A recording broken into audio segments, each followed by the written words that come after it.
สบายดีจ้าพี่น้องมาแล้วจ้าซาบลาแล้วไปกับไผ่สวัสดีเป็น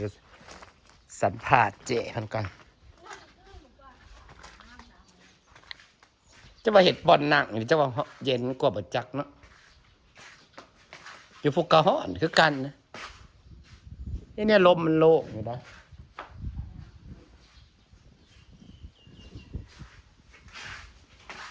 มีบอลจอดโหลดจักว่าเย็นกว่าบดจัก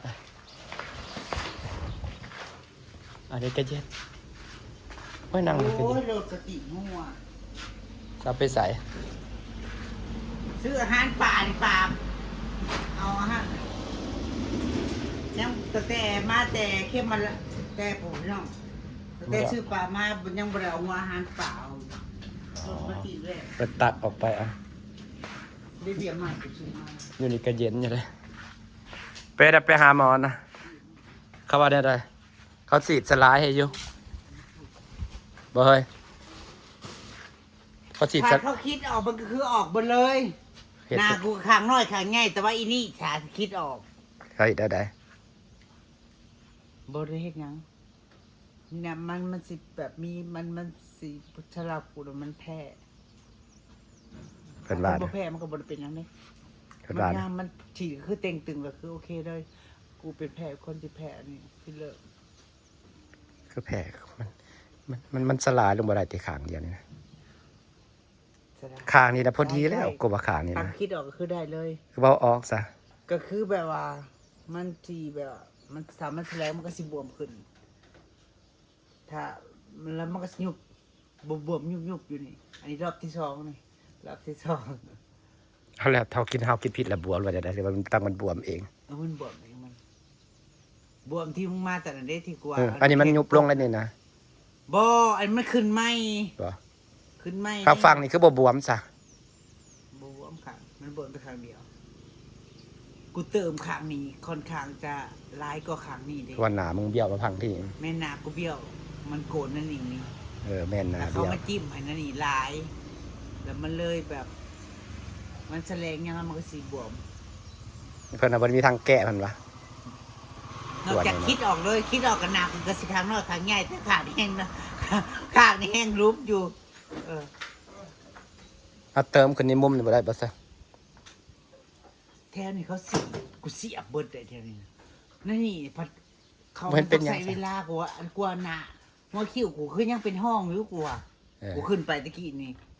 ไปคำเขาไปทำก็เขาอีกคำเออ กูแต่นี่กูก็จิ้มเบิดของเบิดนี่เกือบ10,000เนาะ อืม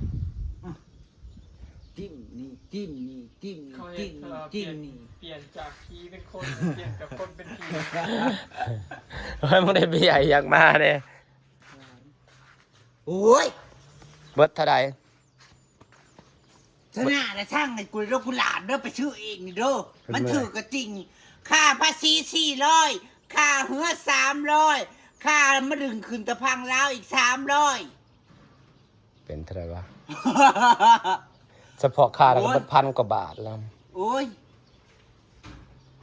ซื้อเอาอยู่บ้านเฮาดีกว่าอีปลอบ ซื้ออยู่บ้านเฮาดีกว่ามึงได้ไปซื้อเห็ดหยังได้ต้นใหญ่กว่าพร้อมอีกบางทีนะได้ต้นยัง เหมื ไง อนอะไรเมามา ป่าคือกันป่าถุงละ100 ตาย มาค่าภาษีอีก มันก็ ชัวร์อยากไปซื้อเองสั่งอะไรกันแล้ว บอขามไปชื่อชนุมานใจอึด พวกพนน่ะพากันไปไกลเนาะเข็มมาลาดเนาะสนมานขึ้นมาแล้วก็บ้านเฮาเลย แม่น นั่นแหละ โอ้เข็มมาลาดจะพอนั่งรถไปเนี่ยก็เท่าใดแล้วเฮ้ย มันเป็นด้านน้อยนะมันเข้าบ่เก็บ อันนี้ด้านใหญ่เขาเก็บเลยตำรวจเขาหลาย บอ ของเฮาขามมานี่ อยู่ชนุมานเขาแบบเก็บคือกัน สนมานก็เก็บคือกัน ทลายนะ เออ อืม มันต้องได้ แต่ว่า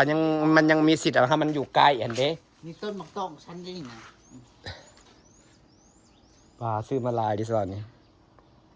ไล่แหละจะ เฮ้ยมักต้องอีเด้อห้องกูอ่ะ จักแล้ว บางชมพู่อะนะ นอกจากสิเขาไปเบิ่งที่ ชมพู่แล้วต้นเท่าไหรเฮ้ย ใช้ เป็นหมากเลยชมพู่อะยัง พูดเรื่อง ผู้น้อยเขาหมักน้อยชั้นนี้ น้อยๆที่เห็นเขาปลูกตามบ้านแล้วคนบ่ค่อยกินนะบ่ที่เขาปลูกตามบ้านต้นใหญ่ๆดกงูหนูแล้วคนบ่กินนะ เออ ที่คนบ่กินนะ มันจะมีช่องสีหมองกับสีเหลือง เห็นแต่พระปลูกไว้ตามเฮือนแต่ดกมูลอยู่คนก็ฮอดบ่กินนะ มันกินไว้มันดก กูว่าเอามาอีกจ้ะ อ้าวเดี๋ยวนี้มึงเคยเห็นบ่มึงเคยสังเกตเห็นเขาปลูกต้นชมพู่บ่ตามบ้านคนน่ะ หนาเฮือนเขา บ่มีไผกินกูงงว่าเขาคือบ่กิน มันกินบ่ได้หรือว่ามันกินบ่เบิด มันโดกมันแซ่บอยู่ไหน แซ่บอยู่บ่ ไม่กินแซ่บกับพระจีไปกินเบิร์ดมัน แต่ แซ่บกับปุ๊ก มันโดกแล้วกูกับพี่สังเกตเนาะแต่ว่าเฮือนหนาเฮือนบังเฮือนเฮาขี่รถไปดิ เบี้ยเท่าไหร่นี่นะ ยมชิดนี่ อืม อันนี้200เช้า บ่ปานกันเลย ไรเฉลี่ยผลละข้างล่างก็2 เซน เดี๋ยวต้นนี้ได้เบี้ยใหญ่เลยนะต้นนี้มึงนะ ต่อไปกันต่างแต่เฮาสื่อขึ้นสวรรค์มาปัดไกล เบี้ยเท่าไหร่นี่นะหมักละมุดกูหมักไงนะ ต้นหมากอย่าง หมักละมุดนี่เด้เป็นหมากแล้วได้เด้นะ ละมุด ได้เบี้ยใหญ่เนาะเอากูยังปลูกเบี้ยน้อยๆ ทั้ นะ งหมดแต่เขาไม่ร้อย เพราะอะไรมันปลูกเบี้ยใหญ่เพราะมัน3-400พอละ2-300ครับป่ะซื้อเบี้ยใหญ่ฉันได้ซื้อแต่เบี้ยน้อยๆฉันบ่ไหวซื้อเบี้ยใหญ่มันแพง เบี้ยน้อยมันนั่น เบี้ยน้อยให้มาเลี้ยงเอาแม่นนั่นติดทำมาเลี้ยงเอาแต่เบี้ยใหญ่ปลูกแล้วก็ติดรถนี่ มันเบี้ยใหญ่ยังมาม่าเลย เป็นหมากเลยเด้นะ บอก ปลูก ว่าได้กินหมาก ปลูกแล้วก็เป็นหมากแล้วเด้นะหวานนะหมกไผ่บ่เด้นะ ตายเบิดเลยได้หมากมาขุดมา2 ต้น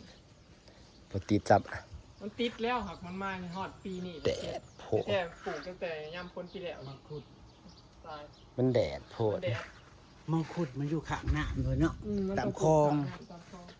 มังคุดแถวนี้ปลูกมังคุดบ้านเฮาปลูกได้อยู่เพราะ ข้างกับเซตคือกันตรงนี้ บ้านเฮาปลูกได้อยู่มังคุดนะอันนี้ต้นนี่เนาะละมุดคือกันต้นนี้เนี่ยปลูกได้อยู่แล้วบ้านเฮานะแต่มังคุดน่ะบ่รู้เด้อบ่เคยมันก็ปลูกขนาดมะยงชิดฉันยังปลูกบ่ติดจะปลูก2 รอบแล้วก็บ่ติดมันปลูกยากคือต้นไอ้ทุเรียนนี่เขาว่ามะยงชิดมะปางนะ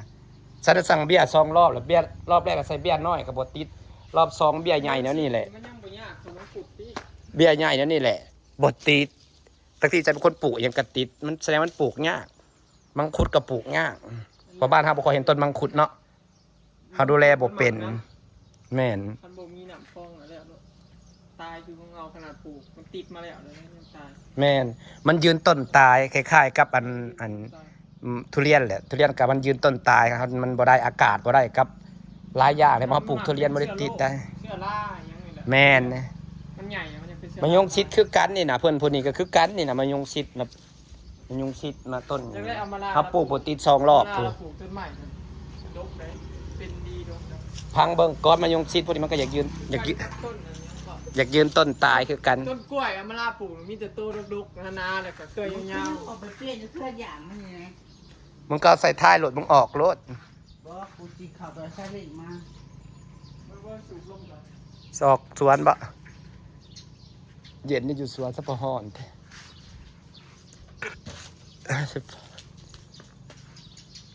ฝากบรรยากาศไว้สันนิษฐานพี่น้องจ้ะนางหากนมาแต่อันนี้ออกตอนนี้บ่ให้กูเสียวฮ้อนแท้